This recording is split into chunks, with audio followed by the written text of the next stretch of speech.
रूस यूक्रेन युद्ध के भयानक होने के आसार हैं। ईरान ने रूस को दी है फतह 360 मिसाइल। यूक्रेन के खिलाफ रूस कर सकता है इसका इस्तेमाल भी। फतह 360 मिलने से अमेरिका तक टेंशन बढ़ चुकी है। देखिए किस तरह से ईरान ने रूस की मदद की है, फतह 360 मिसाइल दी है और इसकी वजह से यूक्रेन से लेकर अमेरिका तक टेंशन बढ़ गई है। यूक्रेन के खिलाफ रूस इस मिसाइल का इस्तेमाल कर सकता है। देखिए किस तरह से रूस को भी ये मिसाइल मिली है ईरान से और इसका इस्तेमाल रूस युद्ध में कर सकता है यूक्रेन के खिलाफ और इसी वजह से यूक्रेन से लेकर अमेरिका तक टेंशन बहुत ज़्यादा हाई है। ये मिसाइल क्यों खास है वो भी आपको बताएंगे और इसकी क्या क्षमताएं हैं जो रूस को मदद कर सकती हैं।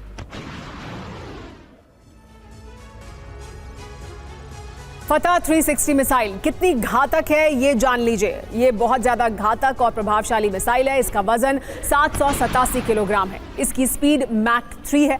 वॉरहेड ले जाने की क्षमता 150 किलोग्राम की है।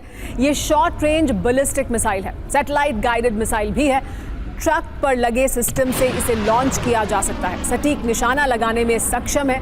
सैन्य ठिकानों को तबाह करने की ताकत रखती है। IRGC और रूस के पास ये मौजूद है, यानी ईरान के पास ये मौजूद थी और ईरान ने अब रूस को भी ये दिया है। इस वजह से फतह 360 का इस्तेमाल रूस द्वारा युद्ध में अगर किया जाता है तो वो बहुत सटीक तरीके से अपने निशानों को साध सकती है। लेकिन फतह 360 पर पेंटागन ने भी बयान दे दिया है। क्या कहा है पेंटागन ने वो जान लीजिए। ईरान ने रूस को फतह 360 मिसाइलें दी हैं। रूस इनका इस्तेमाल यूक्रेन युद्ध में करेगा। युद्ध में और अधिक यूक्रेनी मारे जाएंगे इस मिसाइल के इस्तेमाल से, कहा जा रहा है पेंटागन द्वारा।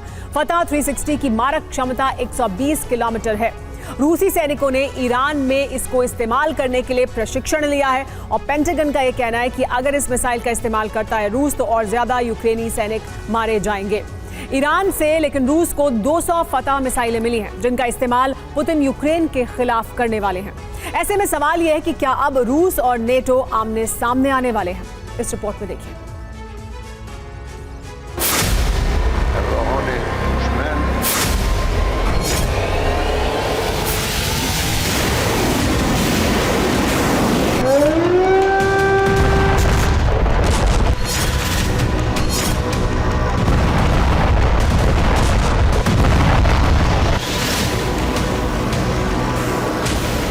कीव में अमेरिका और ब्रिटेन के विदेश मंत्री पहुंच चुके हैं। वॉशिंगटन में बाइडेन की मीटिंगों का दौर जारी है। लंदन में ब्रिटिश पीएम कीर स्टारमर की टेंशन हाई।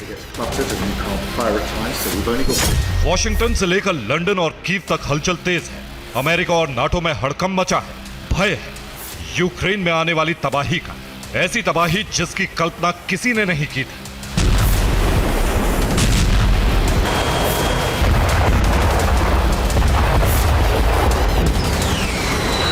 नाटो में मचे हड़कंप और भय की वजह है कि ईरान की ये बेहद घातक और तबाही मचा देने वाली मिसाइल फतह 360 जो अब रूस के जखीरे में शामिल हो चुकी है।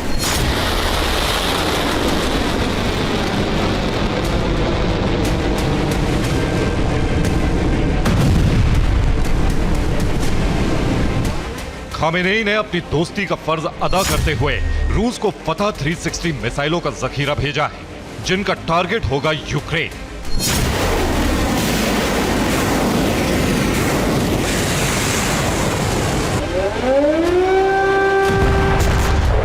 रूस से आने वाली इस बारूदी खबर का खुलासा किसी और ने नहीं, अमेरिका के विदेश मंत्री एंटनी ब्लिंकन ने किया है।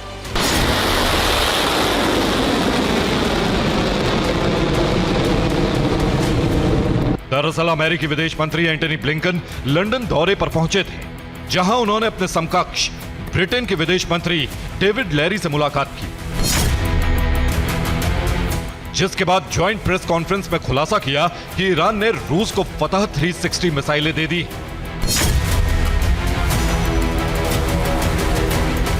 एंटनी ब्लिंकन यही नहीं रुके, उन्होंने ईरान और रूस के गठजोड़ को लेकर और भी कई दावे किए। दावा नंबर 1, ईरान ने रूस को फतह 360 मिसाइल दी। दावा नंबर 2, रूसी सैनिकों को मिसाइल की ट्रेनिंग दी। दावा नंबर 3, ईरान रूस को ड्रोन सप्लाई कर रहा है। दावा नंबर 4, ईरान ने रूस में ड्रोन फैक्ट्री लगाई।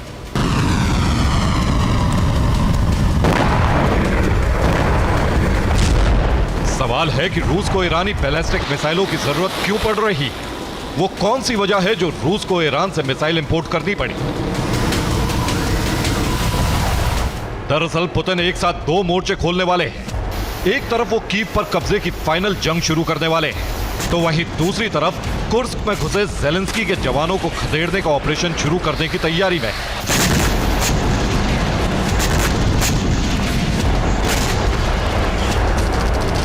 जिसके लिए उन्होंने कम दूरी की फतह 360 मिसाइलें ईरान से ली।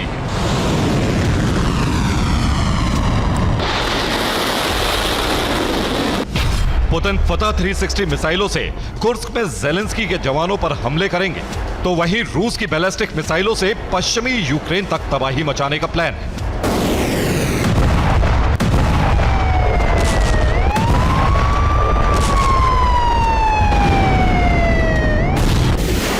अमेरिका और नाटो को डर है कि पुतिन का डबल प्लान बहुत जल्द शुरू हो सकता है। ऐसे में एंटनी ब्लिंकन और डेविड लेरी कीव पहुंच चुके हैं, जहां उनकी मुलाकात ज़ेलेंस्की से होगी।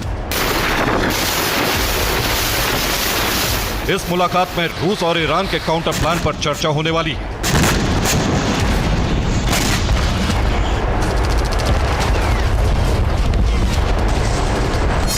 दरअसल अमेरिका और नाटो को डर है कि ईरान और रूस का गठजोड़ पूरे यूरोप के लिए बड़ा खतरा बन चुका है। ऐसे में इसे काउंटर के लिए 3 स्टेप प्लान तैयार किया गया है। स्टेप नंबर 1, ईरान को आर्थिक और रणनीतिक तौर पर घेरने की तैयारी। स्टेप नंबर 2, यूक्रेन की सुरक्षा और मजबूत की जाएगी। स्टेप नंबर 3, नाटो रूस की घेराबंदी करेगा।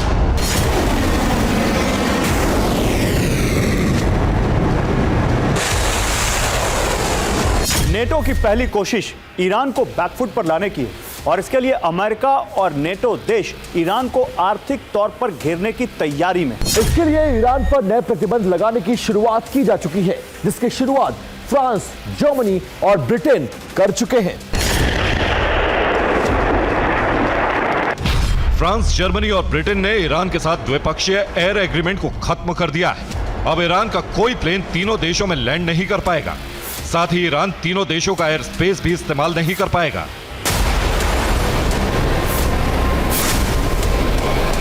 ईरान पर पाबंदी के साथ ही पेंटागन ने यूक्रेन के डिफेंस सिस्टम को मजबूत करने का काम तेज कर दिया है। अमेरिका और नाटो देश यूक्रेन को जल्द नए एयर डिफेंस सिस्टम देने वाले हैं, ताकि रूस के मिसाइल वार को हवा में ही निष्क्रिय किया जा सके।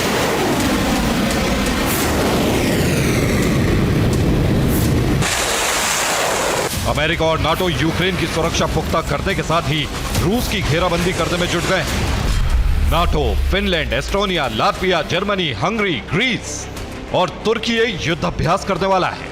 ये युद्ध अभ्यास आने वाले 4 महीनों तक किए जाएंगे, ताकि नाटो की सेनाएं रूसी बॉर्डर के पास हर वक्त मौजूद रहें।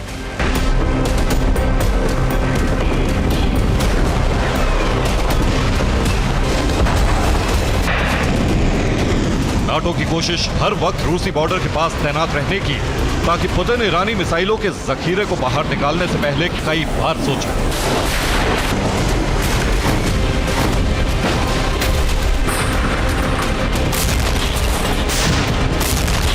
हालांकि ईरान अमेरिका के दावे को महज एक प्रोपेगेंडा बता रहा है। ईरानी विदेश मंत्रालय के प्रवक्ता नासिर कन्नानी ने कहा, कुछ देशों ने ईरान को लेकर झूठी रिपोर्ट छापी, ईरानी हथियार सप्लाई को लेकर झूठ फैला रहे हैं।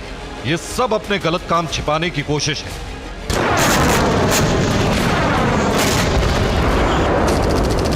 ईरान भले हथियार सप्लाई के दावों से इनकार कर रहा है, लेकिन अमेरिका ने इसे सच मानकर रूस और ईरान की घेराबंदी शुरू कर दी, जो दुनिया में बड़े युद्ध के संकेत दे रही है। Bureau report, TV9 भारतवंश।